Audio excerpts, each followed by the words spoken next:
what I'm thinking about now is that I'm in an interesting place in my career, and it's an interesting time in Silicon Valley. Uh, I've spent.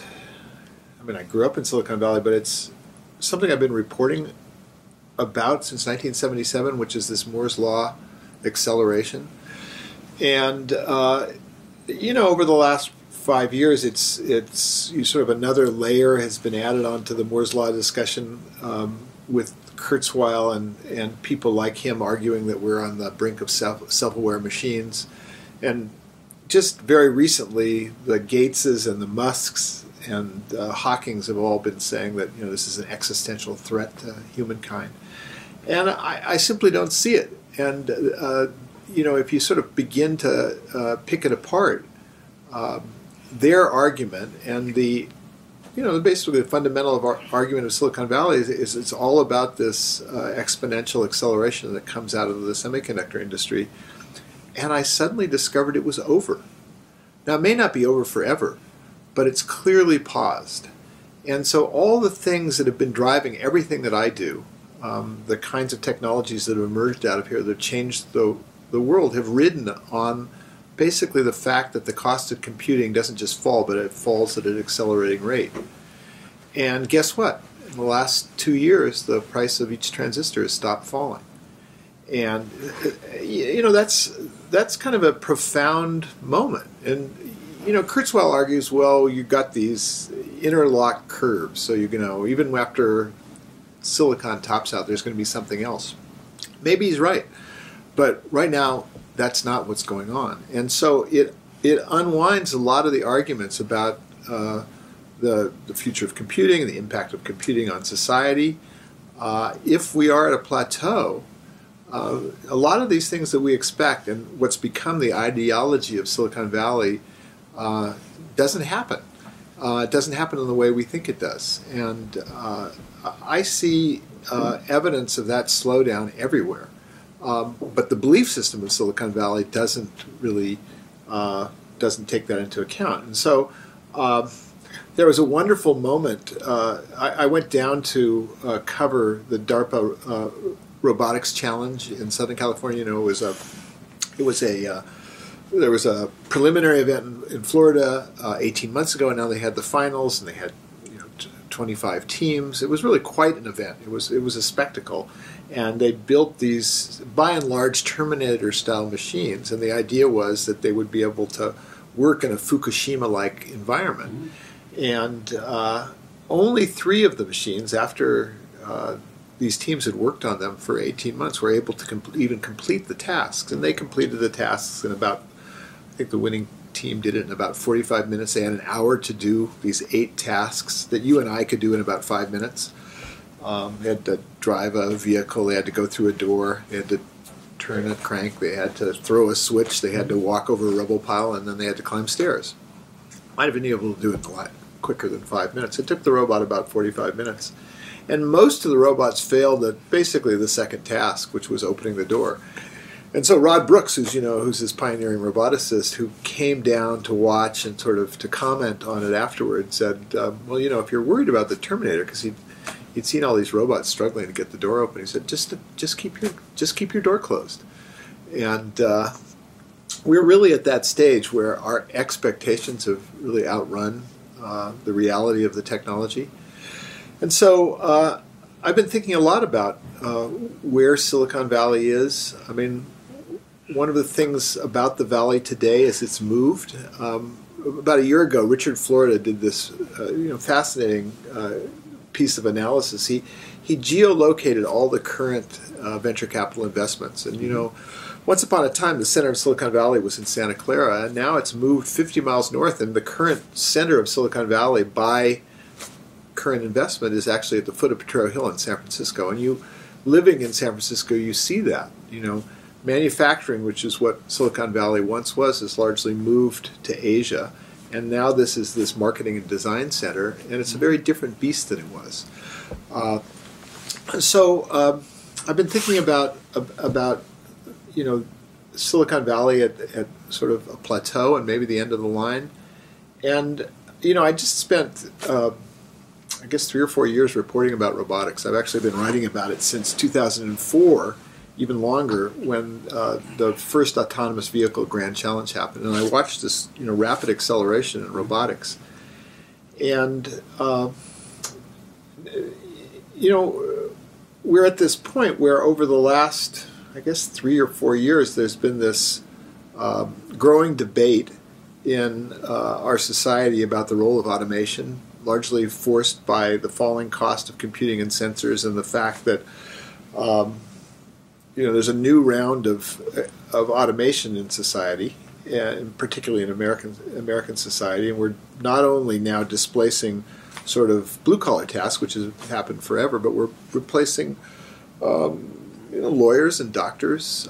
We're starting to nibble at the top of the pyramid, and I played a role in sort of creating this new debate. I mean, the automation debate comes around in America at regular intervals, and the last time it happened probably in earnest in America was during the 1960s, and it ended prematurely because of the Vietnam War.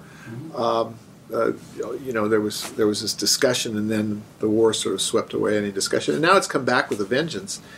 And I began writing articles about white-collar automation in 2010, 2011. And actually it was at a dinner with you that I sort of, my own thinking on this was reframed.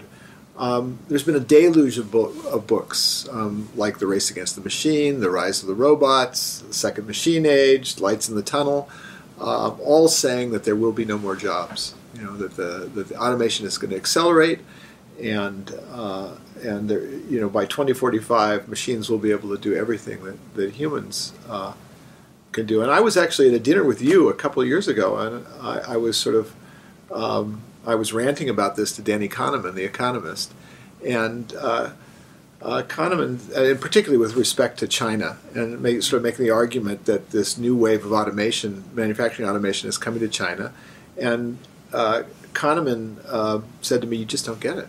I said, "What?" And he said, in China, the robots are going to come just in time. And what's largely left out of this discussion about robots and manufacturing automation and white-collar automation is that all over the advanced world, we're seeing a remarkably, a dramatically aging population. And so what's called the dependency ratio is moving in a direction where, he's right. The robots may show up just in time because there may not be enough workers, and it's a very different way of looking at the problem than most of the people who are looking at automation are looking at. In China they have a one child policy. In Japan, the aging situation is even worse. Europe is aging dramatically. The Europeans are now spending $1 billion on robotics to try to build a generation of machines that can take care of human beings who are elders. And by 2020, we're going to cross over, and for the first time in history, there are going to be more people who are over 65 years alive in the world than there are people under 5. And so, I think my sense is, after sort of spending 2 or 3 years working on this, that it's a much more nuanced situation than the alarmists seem to believe.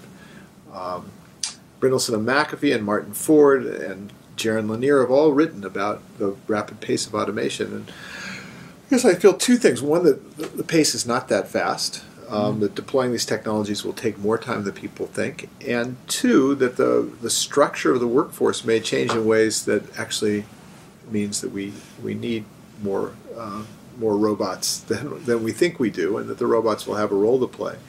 And the other thing is that that the development of the technologies to make these things work is uneven. Right now, we're undergoing just this rapid just acceleration in pattern recognition technologies. Machines, for the first time, are learning how to recognize objects. They're learning how to understand scenes. They're learning how to recognize a human voice. They're learning how to understand human language. That's all happening, no question. that the advances have been really dramatic, and they've largely been it's largely happened due to this technique called deep learning, which is sort of a modern iteration of neural net, artificial neural nets, which of course have been around since the 1950s and even before. But what hasn't happened is the other part of the AI problem, which is called cognition. We haven't made any breakthroughs in planning and thinking.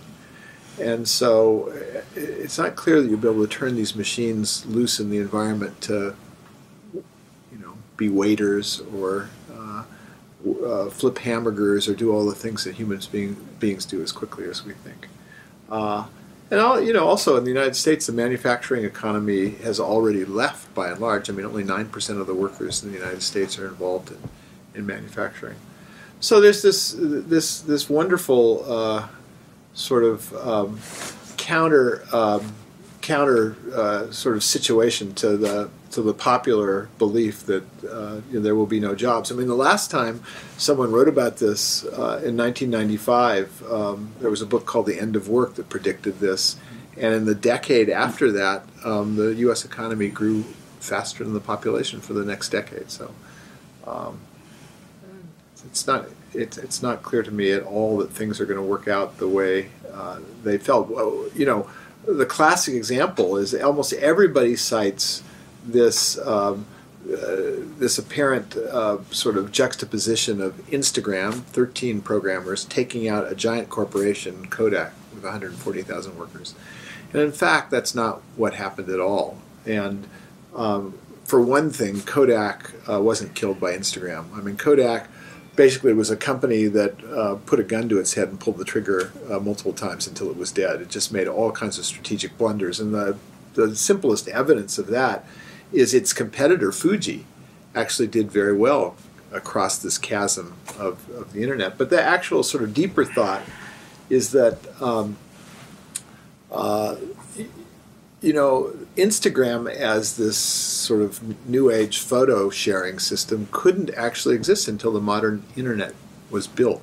And that probably created somewhere between 2.5 and 5 million jobs, and many of them good jobs. So the notion that Instagram killed both Kodak and the jobs is just fundamentally wrong. I've started to think about actually, the other thing I've started to think about is what's interesting to write about beyond robotics and computing and artificial intelligence, which I've been just sort of immersed in for the last half decade. I was very early to writing about the internet. I sort of began writing about computer networking in the 1970s. And sort of the broader world didn't catch on to it until when? Sort of 1995, 93 to 95. So what is that? It's sort of 20 years of writing about computer networks and arguing that they would transform the way we live and work. And finally the world caught on to it. And, I was pretty early to understanding that robots and robotics and automation technology and artificial intelligence were going to have this renaissance. And now all of a sudden it's the white hot center, and I've started to look around for other things that are interesting that are sort of on the edge, if you will. The thing that is new and interesting to me is material science. This is Neil Gershenfeld's world. It's Nathan Myhrvold's world now. Myhrvold's been one of the first people to invest in a class of materials called metamaterials that are important and are going to remake lots of technologies and lots of parts of the economy. So I've dabbled in metamaterials. I've dabbled in these things called metal organic frameworks. Gershenfeld at the Center for Bits and Atoms is building these new kinds of digital materials that will make ordinary things not static but very dynamic, and that's all intriguing. But it's a half a decade to a decade away, and so that's where I've been putting my time. I'm doing it against the background of watching the New York Times go through a really fundamental transformation. took a long time, but you can really see a digital culture emerging inside the New York Times right now. And it is the case that not only have we become digital, but our website is now not the place where most people read the New York Times. Most people read the New York Times on their smartphone, and that is driving a lot of the thinking at the Times. And I'm firmly part of the old guard. I mean, I was the first person to write about digital technology and digital culture at the Times, but I'm not a digital. I wasn't born digital in that sense, and so I've watched two cultures. One culture going out the door at the New York Times, and the other culture taking over. And I think the Times has a reasonable chance of crossing the chasm. It's not across the chasm yet, but of any of the old line media cultures, the Times is working hard and seems to be on the edge of making it across. So that's what I've been doing. So, Stanford's an example of the transformation of the academy, I guess. We talked about once upon a time about these things called ivory towers. And at Stanford, that ivory tower idea has gone away completely. I mean, an electrical engineer is president of the university. He's someone who is invested in and has started many companies. And I knew John Hennessy, the president of Stanford, when he was a professor and then when he was dean. And we talked, was this maybe 2 decades ago, maybe a decade and a half ago, about his challenges in keeping his professors who were starting to cycle in and out of the university as they started these companies. And now it's this incredibly well-oiled machine, which is essentially serving as a sort of a farm team for startup culture. You go to Stanford to get your your ticket punched, and then you go off and you start your company, or maybe you leave Stanford after a year or two if you're an undergraduate, just long enough to find your startup. I don't know if they'll persist, but right now the whole notion of anywhere in society of doing long-term research is really under assault. The NSF budget and the NIH budget are relatively frozen. They're not growing. And venture capitalists are increasingly making short-term bets rather than long-term bets. And so, Google was supposed to be the latest sort of corporate entity that was going to try to fix that. They created Google X that was supposed to do these moonshots. And so maybe there's a little bit of it, but the notion of basic research, doing science, you don't see it very much. You see applied research everywhere. Even at the national labs, you see increasingly projects that are, intended to find ways to commercialize technology. The notion of science for science sake is really under assault. This is against the background of a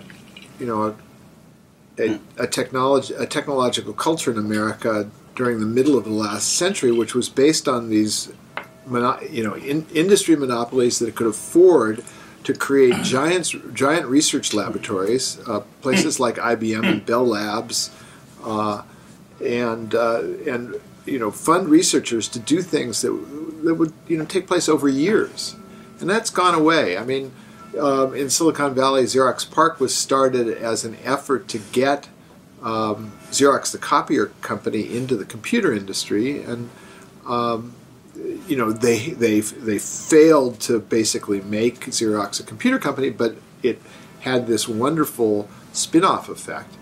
And so that is possible that some of these efforts may still have serendipitous consequences, but nobody is willing to sort of place the long bet anymore. And that period of American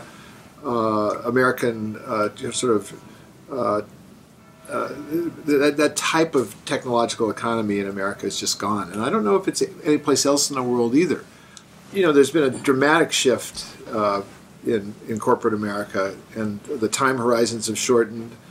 Even DARPA, which was created in the 1950s to prevent America from suffering from technological surprise, in the wake of the Iraq 9/11 and the Iraq War, DARPA sort of shifted its focus, and it's become focused on much shorter term results.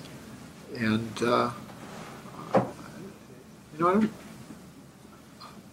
clearly something's been lost. I think in Silicon Valley, we're in the midst of a bubble right now, and it'll be interesting to see what the culture's like after it resets. But for the moment, we're really short. We're focused on things that will return. The term of art is now a unicorn. $1 billion startup in the space of just a short time. And there have been some, but by and large there are also lots and lots of failures.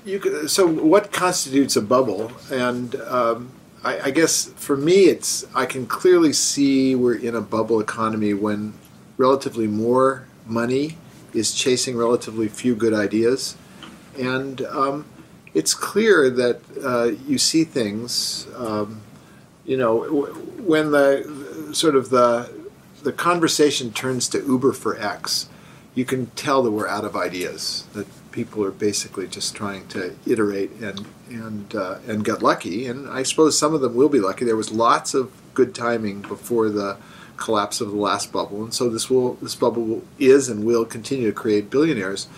But something will cause a reset, and the kinds of things you see now. You see things like the Battery Club, for example. Remember, there was a period when San Francisco first created these sort of exclusive social clubs. There was the Bohemian Club and the Pacific Union Club, and they all happened at the turn of the last century, maybe even a little bit before, but at a time when there was this generation of great wealth, and now along comes the Battery Club. And you can see on a Friday night at the Battery Club the Uber black cars lined up around the block. You can see it in the absurd real estate valuations that are transforming San Francisco. I believe the median cost of a one-bedroom apartment is over $3,000 right now. The median rental cost in the city is over $4,000. And real estate prices have gone up, I think, pretty continuously since the mid-1990s without really, they've plateaued occasionally, but now it's amongst the most expensive places in the world to live. If you looked out the windows here, actually from my office over south of Market, I can see 9 construction cranes. And what's being built are banks, basically. This is this kind of wealth that emerges in the developed world now. It's happening in New York, it's happening in London, it's happening in San Francisco, where money that needs to flee from regions of the world that are financially insecure will come in and basically invest in a condominium. And so there are these stacks of condominiums, and you drive by these buildings at night, and there are no lights on. They don't need to rent them through VRBO or Airbnb. They just leave them empty. And, it deforms the city. The capital flows in many ways. I can't tell you how many times I've said signs of a bubble top, because you see something that's obviously irrational. The transportation situation in Silicon Valley is really quite amazing right now.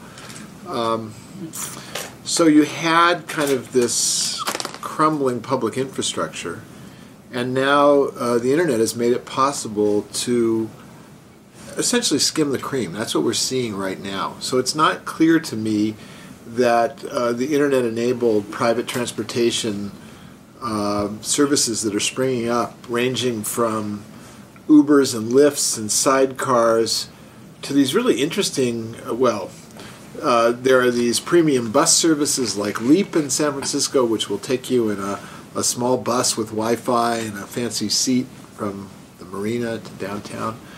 And then there are other sort of systems that are appearing around the country in places like Boston and Washington. There's a company called Bridge, which has basically a small bus-style transportation system that routes itself based on people calling in. So it's not Uber getting just you, but it's a bus that sort of changes its route based on who's calling in, and it's kind of an efficient transportation system.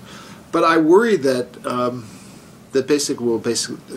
we'll basically have two classes of transportation. We'll have the elites who will drive in Uber Blacks, and we'll have the poor who will wait longer and longer for the public buses that never come, because the public system has basically become even more underfunded than it already was. And so that's still working itself out. There's another wave of sort of virtual networks emerging in Silicon Valley. They're really interesting, not just Silicon Valley, but it's possible now to stitch all the different competing transportation systems together just basically with your phone. And there are companies like Urban Engines and Citymapper, these that are developing apps that allow you to essentially efficiently use multiple transportation systems.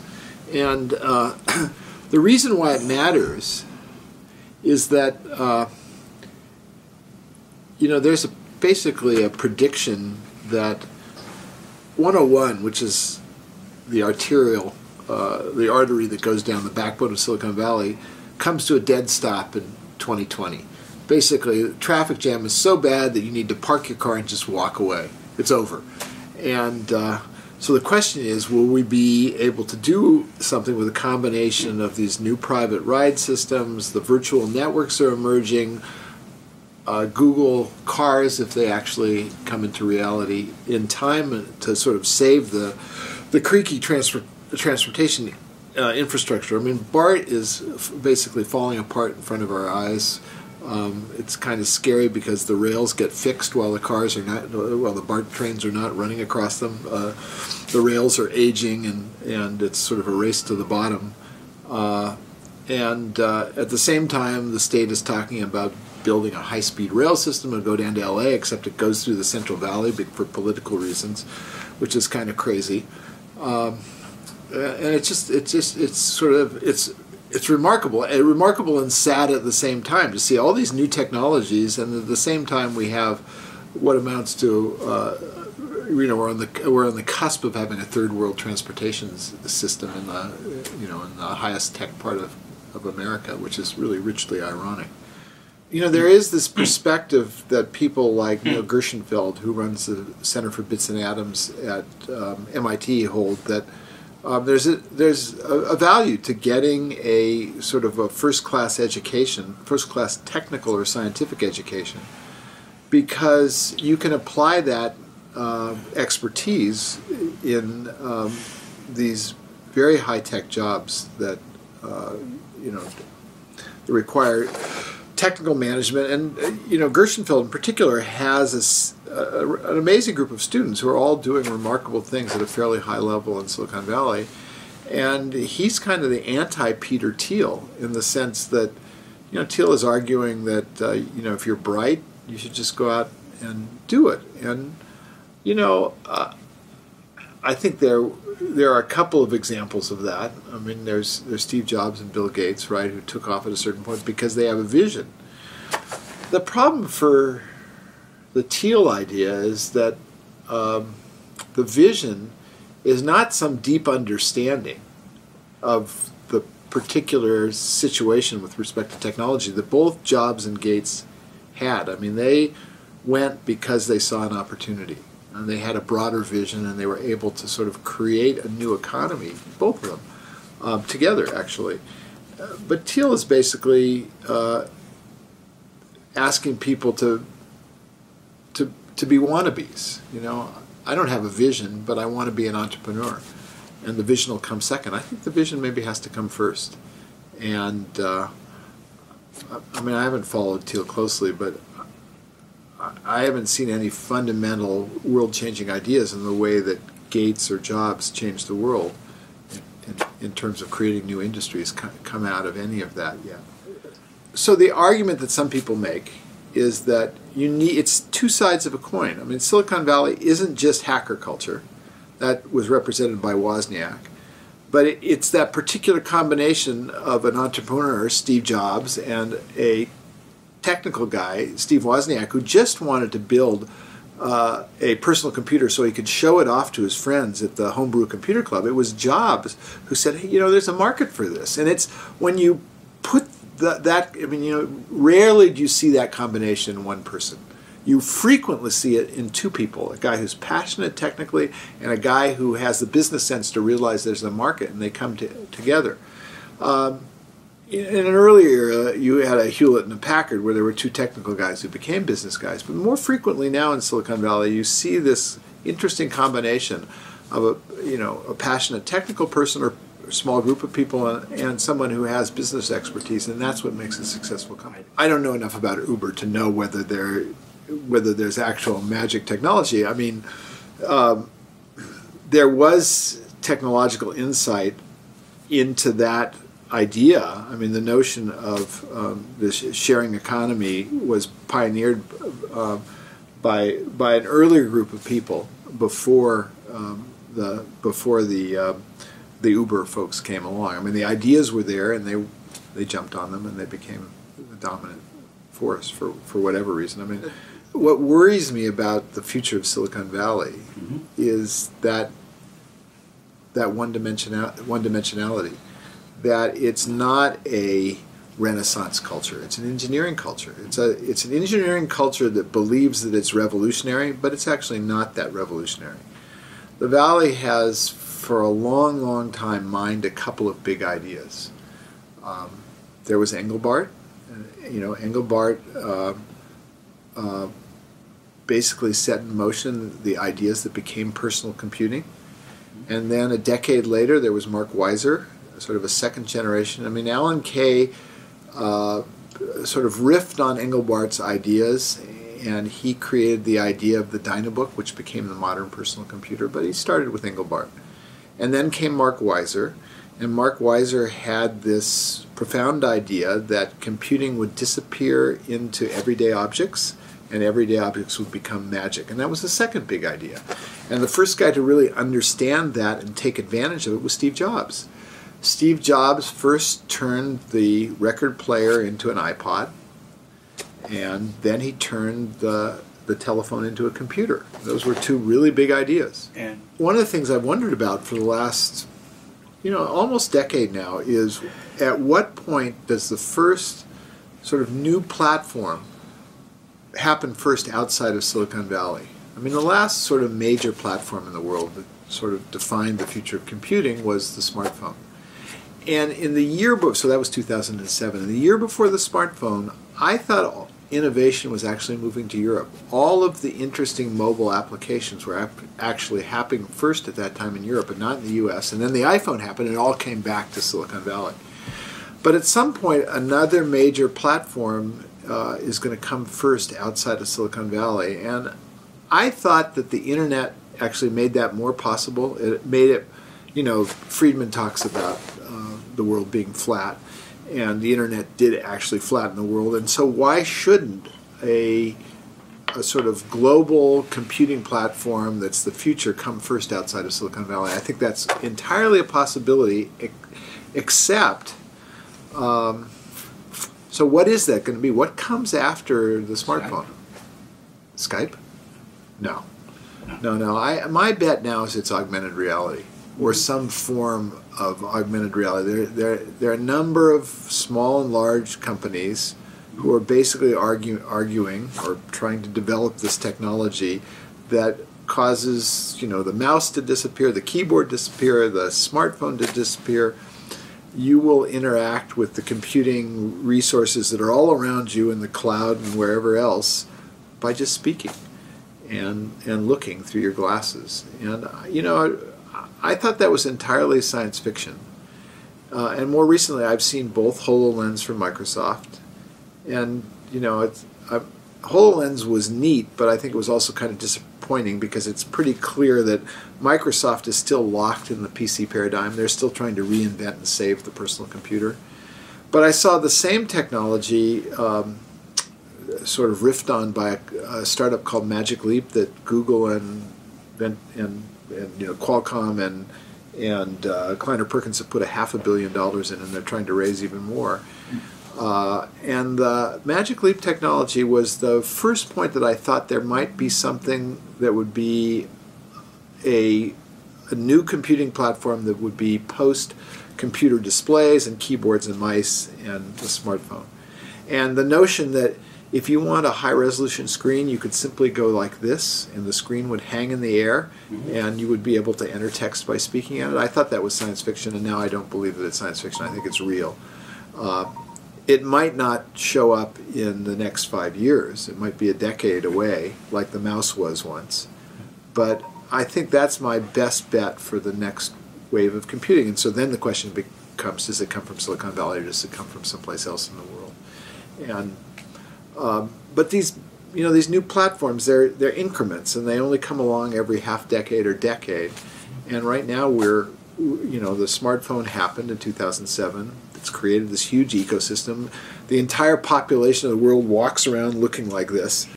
We should have stuck with pagers. It's not, I mean, this can't be the end of human evolution, right? We have to go someplace else. I mean, it's really quite remarkable. It's moved people off of personal computers. Microsoft's business, while it's a huge monopoly, has stopped growing. So there was this platform change. And I'm fascinated to see what the next platform is going to be, and I think it's totally up in the air. And I actually think that some form of augmented reality is possible and real. And is it going to be a science fiction utopia or a science fiction nightmare? I think it's going to be a little bit of both. So in 2004, I remember, maybe 2005, I remember seeing Sergey and Larry, and they both had these little sidekicks on their belts, and that was really the modern future. They just graduated from the pager world, and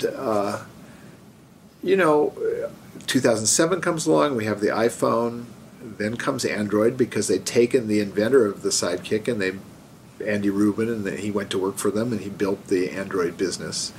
And ironically, Android was supposed to be a defensive move against Microsoft, and it just got a little out of hand. It ate the world. It was too good of an idea. And what I spend a lot of time thinking about is what's next. What comes after smartphones? Because smartphones can't be the end of the end of computing. And my own bet is it will be some flavor of augmented reality, and somebody will come out of left field and surprise us and do something really interesting. And the question is it going to be in 5 years, or is it going to be in 10 years or 15 years? Right. Computing is ubiquitous computing, or the Internet of Things. It's all supposed to disappear, right? And so the problem is it going to disappear into us? And what could possibly go wrong? There is this argument that these machines are going to replace us. But I only think that that's relevant to you or me in the sense, does it matter if it doesn't happen in our lifetime? And there is this Kurzweil crowd that argues this is happening faster, and that things are just running amok. And in fact, things are slowing down. And so I think that in 2045, it's going to look more like it's going to look today than it looks today than you think.